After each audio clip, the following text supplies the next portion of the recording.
No, y'all shoot. 14-4, another run rule game, but you got a lot of opportunity to get some guys some innings on the mound. Yeah, no doubt. And, Charlotte has a good club. They've been playing well. They just won 2 out of 3. They've won a lot of their games in the last 3 weeks. So right out of the gate, they jumped on us. We responded right away, which was great to see.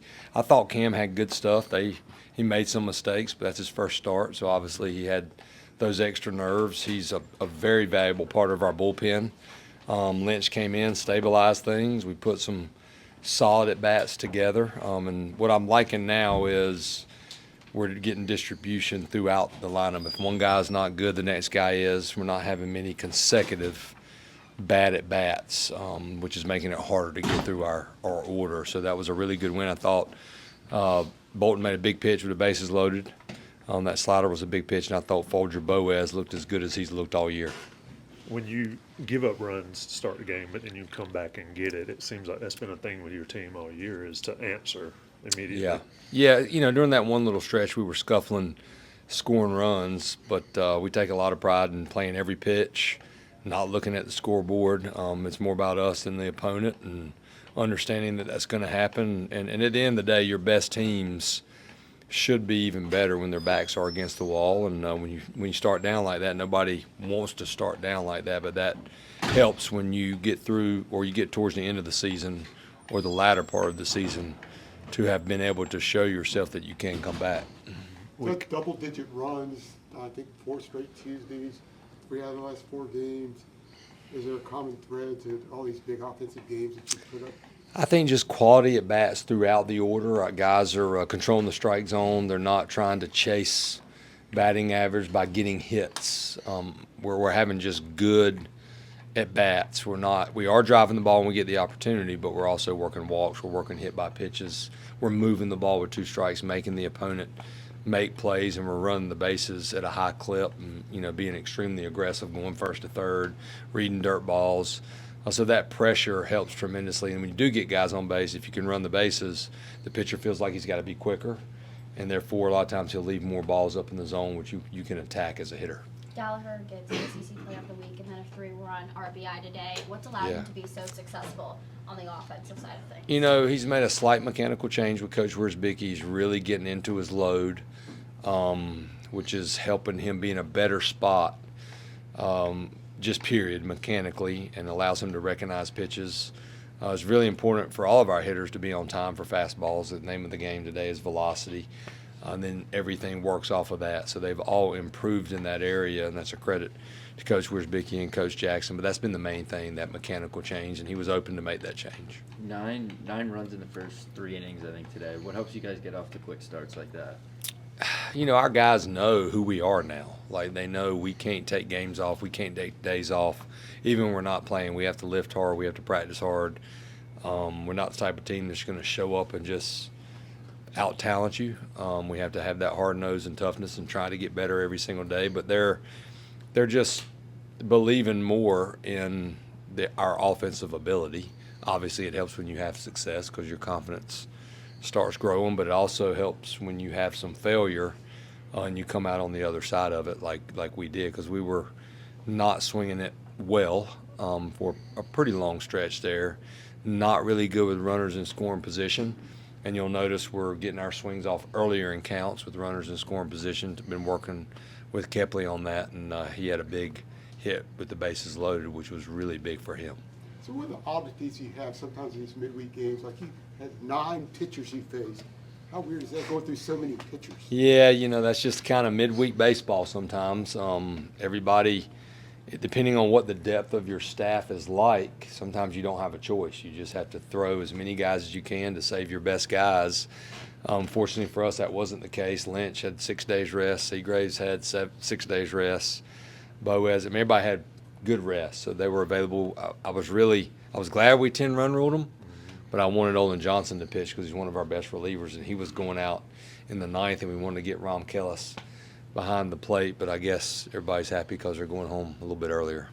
You said you were hungry. Yes, I'm hungry. When do you tell Cam he's going to pitch or he's going to start, and how does he have to adjust after being out of the pen all year? Yeah, we told him yesterday, but he was under control. He looked really good in the bullpen. The thing about Cam is he's a big-time competitor. He's going to compete, but there's more build-up to it because you know exactly when you're going to be in the game, and it's your first start at the University of North Carolina. But I thought he had good velocity. I thought he had good stuff. He was throwing his off-speed for the most part in the zone. The home run to right field was a curveball that was up, and then one fastball was up, but. Man, that kid's got a good arm, and I'm glad that he's here because he's going to be really good. When you, I guess going back to when you go down 3-0 like that in the first inning, do you have a message for the team or? Okay. No, my message is to not say a word and let them just keep playing. I'm big on that as the head coach. You just got to calm the storm, especially when things aren't going perfect because the eyes are going to be on you most of the time. And I grew up watching Major League Baseball and I always admired the managers that just kind of kept that even keel. The Joe Torres, the Bobby Cox. Obviously, Bobby Cox yelled at the umpires, but I'm okay with doing that some. But, it's a long game. And, I tell our guys it's the same thing. If somebody hits a grand slam in the first, what's there to celebrate? I mean, it's the first inning. You run through and you go out and play the next inning. It's not like it's a walk-off, game-winning home run.